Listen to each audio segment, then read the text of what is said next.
जय सिया राम, जय श्री कृष्णा, राधे राधे सभी भक्तों को। तो आइए आज सुनते हैं श्रीमद् भागवत गीता के 15वें अध्याय सुनने व पढ़ने का महात्म को जानते हैं। भगवान भोलेनाथ माँ पार्वती से कहते हैं, हे प्रियवर, मैं अब गीता के 15वें अध्याय का महात्म बतला रहा हूँ, उसे आप सुनो। गौड़ देश में कृपान नरसिंह नाम के एक राजा रहते थे, जिनकी तलवार की धार से युद्ध में देवता भी परास्त हो जाते थे।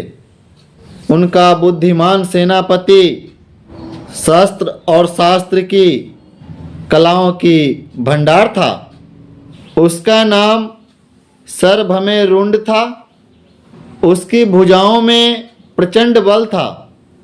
एक समय उस पापी ने राजकुमारों के साथ महाराज का वध करके स्वयं ही राज करने का विचार कर लिया।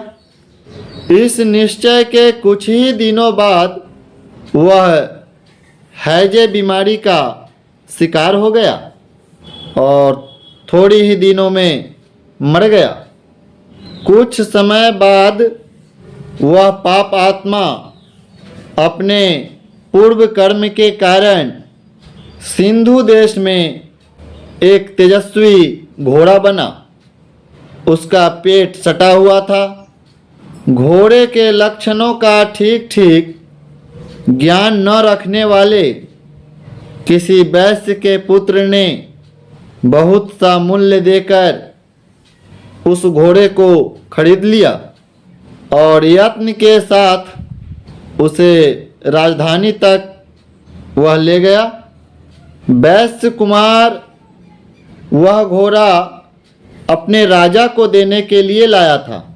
यद्यपि राजा उस वैश्य कुमार से काफ़ी अच्छे से परिचित थे, तथापि द्वारपाल ने जा कर के अपने राजा को उसके आने का सूचना दी। राजा ने उससे पूछा, किस लिए आए हो? तब उसने स्पष्ट शब्दों में उत्तर दिया, हे देव, सिंधु देश में एक उत्तम लक्षणों से संपन्न घोड़ा था, जिसे तीनों लोकों का एक रत्न समझकर मैंने बहुत सा मूल्य देकर खरीद लिया है। राजा ने आज्ञा दी, जो जाओ और उस घोड़े को यहाँ ले आओ। वास्तव में वह घोड़ा गुणों में उच्च सर्वा के समान था। सुंदर रूप का तो मानो घर ही था और शुभ लक्षणों का समुद्र ही दिखाई पड़ता था। वैश्य उस घोड़े को लेकर आया और जब राजा ने देखा, घोड़े के लक्षण जानने वाले अमात्यों ने इसकी प्रशंसा की। यह सुनकर राजा अपार प्रसन्न आनंद में विभोर हो गए और उन्होंने वैश्य को मुँह मांगा स्वर्ण देकर तुरंत ही उस अश्व को खरीद लिया। कुछ दिनों के बाद एक समय राजा शिकार खेलने के लिए उत्सुक हो उसी घोड़े पर चढ़कर वन में गए। वहाँ मृगों के पीछे इन्होंने अपना घोड़ा बढ़ाया। पीछे पीछे सब ओर से दौड़कर आते हुए समस्त सैनिकों का साथ छूट गया। वे हिरणों द्वारा आकृष्ट होकर बहुत दूर निकल गए। प्यास ने उन्हें व्याकुल कर दिया। तब वे घोड़े से उतरकर जल की खोज करने लगे। घोड़े को तो उन्होंने एक वृक्ष की डाली में बांध दिया था और स्वयं एक चट्टान पे चढ़ने लगे। कुछ दूर जाने पर उन्होंने देखा कि एक पत्ते का टुकड़ा हवा में उड़कर उस शिलाखंड पे आ गिरा है। उसमें गीता के 15वें अध्याय का आधा श्लोक लिखा हुआ था। राजा उसे पढ़ने लगे। उनके मुख से गीता के अक्षर सुनकर घोड़ा तुरंत गिर पड़ा और घोड़े के शरीर को छोड़कर तुरंत ही दिव्य विमान में बैठकर वह स्वर्गलोक को चला गया। तत्पश्चात राजा ने पहाड़ पर चढ़कर एक उत्तम आश्रम देखा, जहाँ नाग केसर के पेड़ तथा केले, आम और नारियल के पौधे लगे हुए थे। वह पौधा बहुत ही सुंदर लहलहाता हुआ दिखाई पड़ रहा था। आश्रम के भीतर एक ब्राह्मण बैठे हुए थे, जो संसार की वासनाओं से मुक्त थे।